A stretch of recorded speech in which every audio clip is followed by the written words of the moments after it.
Exodus chapter 16. Then they set out from Elim, and all the congregation of the sons of Israel came to the wilderness of Sin, which is between Elim and Sinai, on the 15th day of the second month after their departure from the land of Egypt. The whole congregation of the sons of Israel grumbled against Moses and Aaron in the wilderness. The sons of Israel said to them, "Would that we had died by the Lord's hand in the land of Egypt, when we sat by the pots of meat, when we ate bread to the full. For you have brought us out into this wilderness to kill this whole assembly with hunger." Then the Lord said to Moses, "Behold, I will rain bread from heaven for you, and the people shall go out and gather a day's portion every day, that I may test them, whether or not they will walk in my instruction.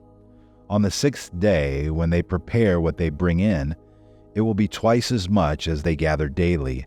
So Moses and Aaron said to all the sons of Israel, "At evening you will know that the Lord has brought you out of the land of Egypt, and in the morning you will see the glory of the Lord, for he hears your grumblings against the Lord. And what are we, that you grumble against us?" Moses said, "This will happen when the Lord gives you meat to eat in the evening and bread to the full in the morning. For the Lord hears your grumblings, which you grumble against him. And what are we?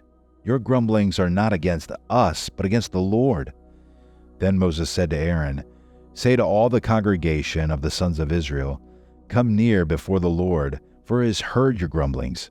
It came about, as Aaron spoke to the whole congregation of the sons of Israel, that they looked toward the wilderness, and behold, the glory of the Lord appeared in the cloud, and the Lord spoke to Moses, saying, "I have heard the grumblings of the sons of Israel.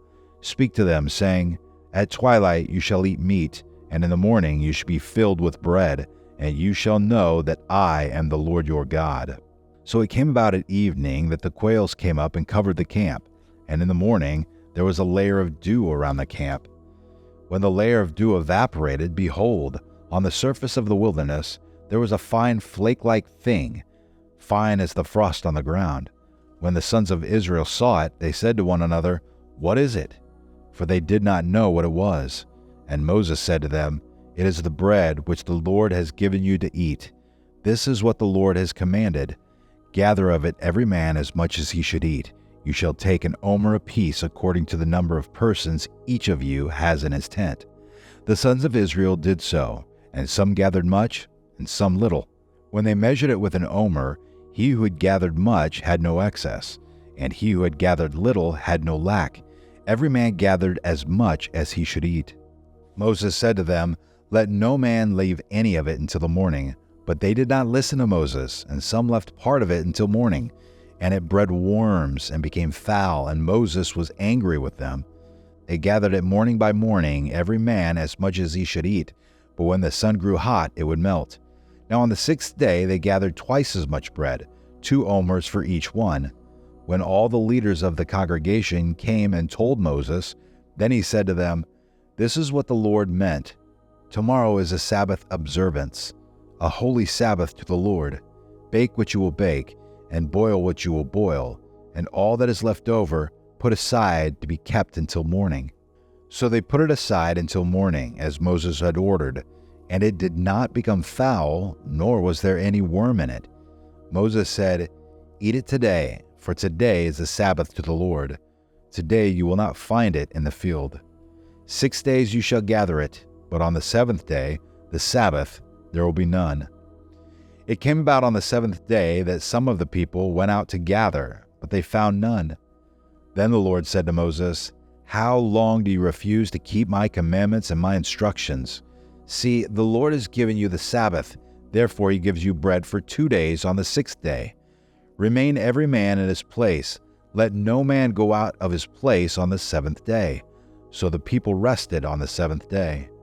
The house of Israel named it Manna, and it was like coriander seed, white, and its taste was like wafers with honey. Then Moses said, "This is what the Lord has commanded. Let an omer full of it be kept throughout your generations, that they may see the bread that I fed you in the wilderness, when I brought you out of the land of Egypt." Moses said to Aaron, "Take a jar and put an omer full of manna in it, and place it before the Lord to be kept throughout your generations.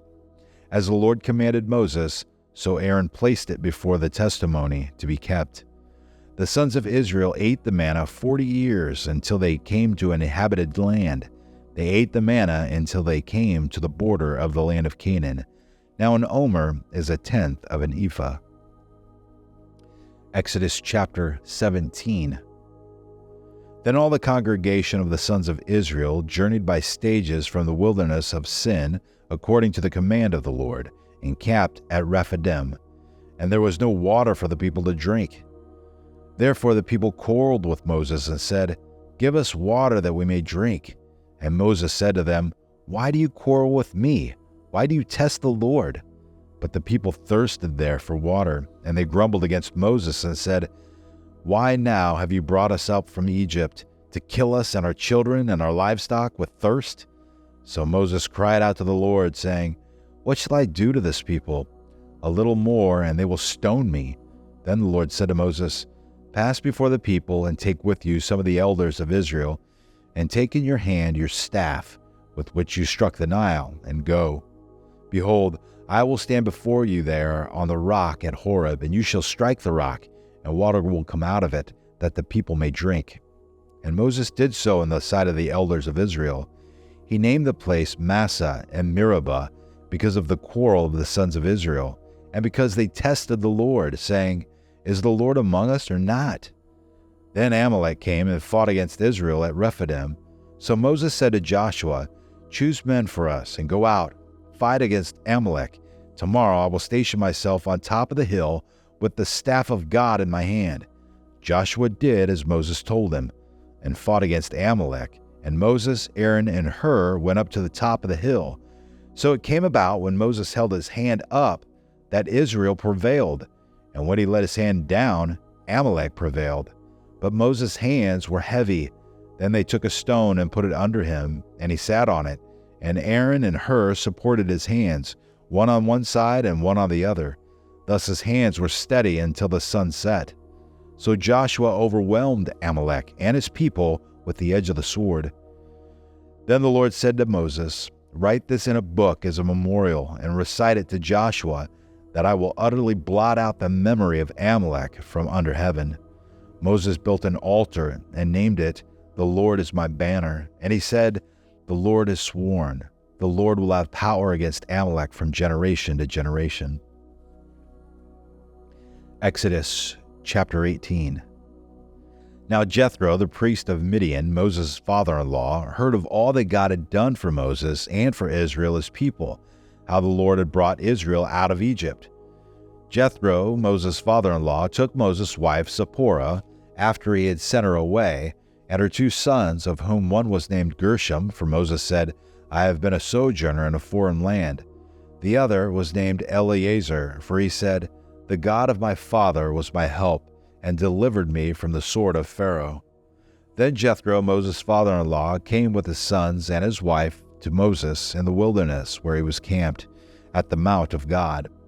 He sent word to Moses, "I, your father-in-law Jethro, am coming to you with your wife and her 2 sons with her."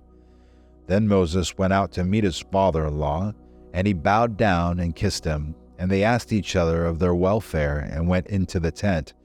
Moses told his father-in-law all that the Lord had done to Pharaoh and to the Egyptians for Israel's sake, all the hardship that had befallen them on the journey, and how the Lord had delivered them.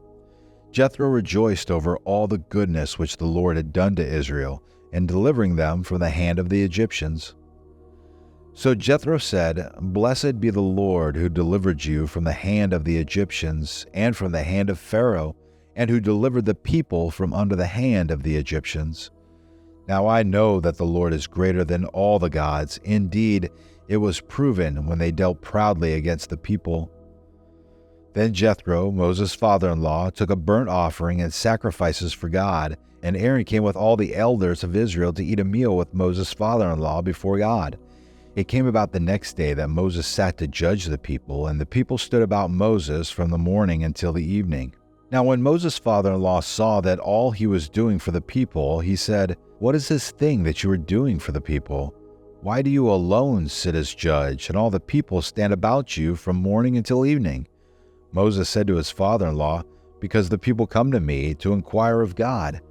When they have a dispute, it comes to me, and I judge between a man and his neighbor, and make known the statutes of God and his laws.